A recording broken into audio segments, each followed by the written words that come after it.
Prospect 1.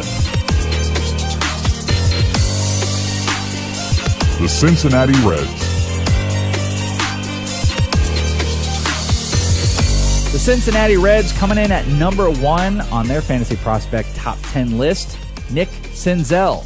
Number 2, Hunter Green. Number 3, Taylor Trammell. Number 4, Jesse Winker. Number 5, Shed Long. Number 6, Jeter Downs. Number 7, Jose Siri. Number 8, Tyler Mahle. Number 9, Stuart Fairchild. And number 10, Tyler Stevenson. This team might not have, okay, I won't say might. It doesn't have the depth that the Milwaukee Brewers have. I think the Milwaukee Brewers, from top to bottom, are an incredibly good-looking organization. Why do you say Milwaukee like that? Say Milwaukee again. Milwaukee. Okay. Milwaukie. Was I emphasizing? You're saying Milwaukee. Okay. A lot of mill on there. But the top 7 of the Cincinnati Reds, I think it's pretty hard to match, even if you go like the top 3. The top 3 guys they have, from Senzel, Green, and Trammell, I mean, that you can start your fantasy prospects, your organizational prospects for your dynasty league with Senzel, Green, and Trammell, and you are doing incredible. The best part about the Reds prospects is that the Reds are such a bad team right now that there's a lot of opportunity, especially if they move Votto. I mean, if they move Votto, they're going to get more prospects back, which is going to make this team even deeper too. So there's just a lot. There's a lot of opportunity here to take a spot with the Reds. That's for sure. Yeah. I mean, I've seen a lot of these guys in person, and I'm a big fan of many of them that I've seen from. Unfortunately, I haven't seen Senzel, which I can tell you, though, he has a spring training invitation, and the Reds complex is 10 minutes from my house. So I will be seeing Senzel in spring training. Your new stalker, me. How's it going? Yeah, well, a couple of those other guys already experienced that. I have seen Hunter Green, Taylor Trammell, Shed Long, Jeter Downs. I've seen all those guys in person. Stuart Fairchild. They've all warned Senzel about you. Here's this guy. Yeah, well, if any of them, maybe Hunter Green was actually the most interesting, by the way, because like his work ethic was so trippy. Like I wouldn't be shocked if he was like, "Who's this guy?" Because when I got word, Hunter Green was one of my favorite stories of like 2017, because like I was sitting at home and I had no plans to go out to any of the games that day, because it was like 400,000 degrees in Arizona, and I believe it was Josh Norris from Baseball America who tweeted out, he was like on his tour of Arizona doing some AZL, and he goes, "Oh, check this out, Hunter Green Day, he's pitching today." And I see the tweet, and it's an hour before the game, and I'm like, I'm out of here, I'm going. 10 minutes, I get there, I get in, and Hunter Green is pitching, and he was awesome. He was striking dudes out, 100-mile-an-hour fastball. He's putting up some off speed. He's moving the fastball around. He struck out 7 in the game. The dude is just huge. He's an 18-year-old. I mean, at this time, he had probably just turned 18. He probably turned 18 just like not too, maybe he might have been 17 when I saw him. The dude's like 6'4". He's a beast. He's a monster.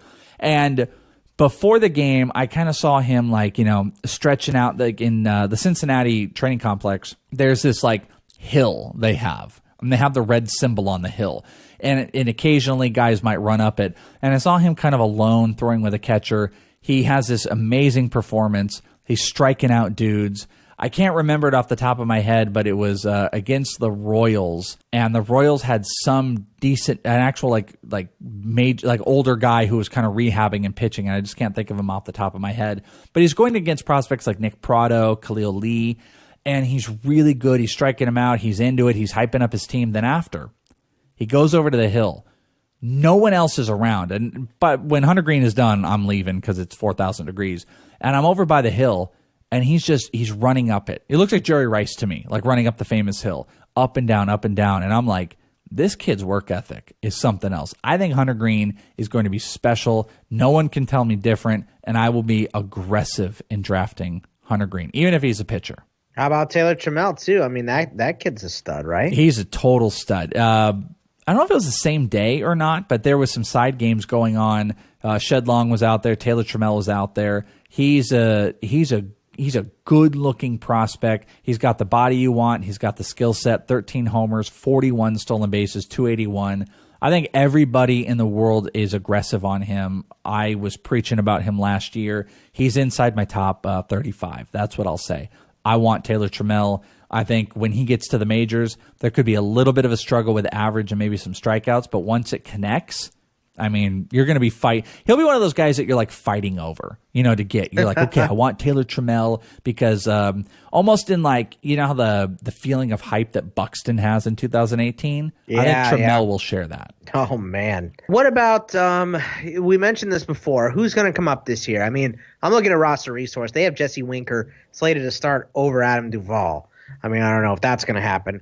But who's going to be up this year besides Winker? Wow, that would be aggressive if that actually I don't happened. think that's going to happen. Yeah, I mean, I would think they might. They're just trying to get a lefty bat in this lineup, I think. So I would think they would try to put him over Schebler than they would Adam Duvall. Adam Duvall's been too good. But you've got Taylor Mahle, who was in the rotation last year. That's a guy that's going to probably get some run. Jesse Winker's obvious. He's weird, though, because in the minors, he had no power, and everyone was down on him. He was hitting the ball, hitting 300, no power. All of a sudden, gets to the majors, high BABIP, boom, he's knocking homers. People are like, he's back. I don't know. I'm a little bit questionable about him, but I'm not afraid to draft him. And Nick Senzel is the one you got to be on the lookout for. He's obviously the top prospect, but the Reds decided they want him to have versatility. So he's not just a third baseman. He was playing some outfield.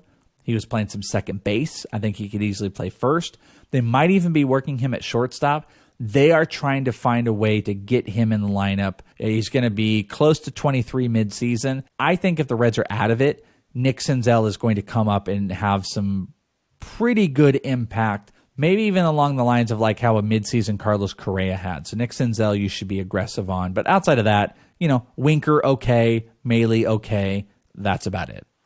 Yeah, I mean, still, though, you want to draft Reds because the opportunities should open up quicker. Yep, exactly. Who else? I mean, I know there's a lot of guys to gush about, so I don't want to get in your way. So I know you love Jeter Downs. I know you love Shed Long. Jeter Downs is my guy. Now, I guess Shed Long a little bit higher, and he's a pretty cool prospect, like I had mentioned before. Second base. He has definitely got a profile to hit like 20-plus homers, even though he's kind of smaller. He's 5'8", 180, but he's got just a good loft and bat speed that he's going to generate power. He hit 16 homers in 2017, 9 stolen bases, a little strikeout heavy. But one of the things I loved in Instructs was the Reds were really working Jeter Downs and Shed Long together.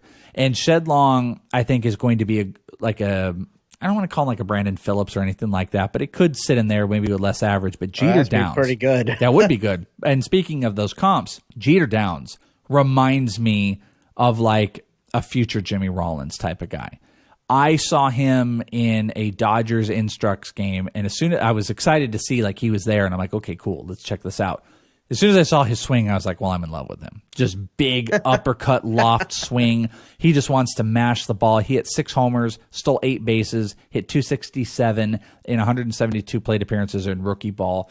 He is an incredibly good shortstop. Like, I remember the coaches on the side fields with a couple of the other shortstops and Shed Long were trying to get Jeter to do like more like normal stuff, because that dude, he would take weird hops and do crazy stuff. He's just a natural shortstop at 19 years old, and he's got a bat that's going to generate power as long as he develops his plate discipline and is going to be able to track the ball, and the guy can hit 270.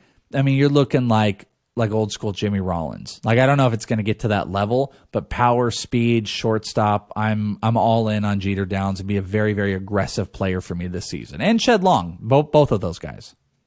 All right, how about your value guys in this draft? Like you said, they're not as deep as these other teams. They are top heavy. Yeah, I mean, it's a Jeter Downs. I mean, I have Jeter Downs like barely outside the top 100. Why is he not your 2-player?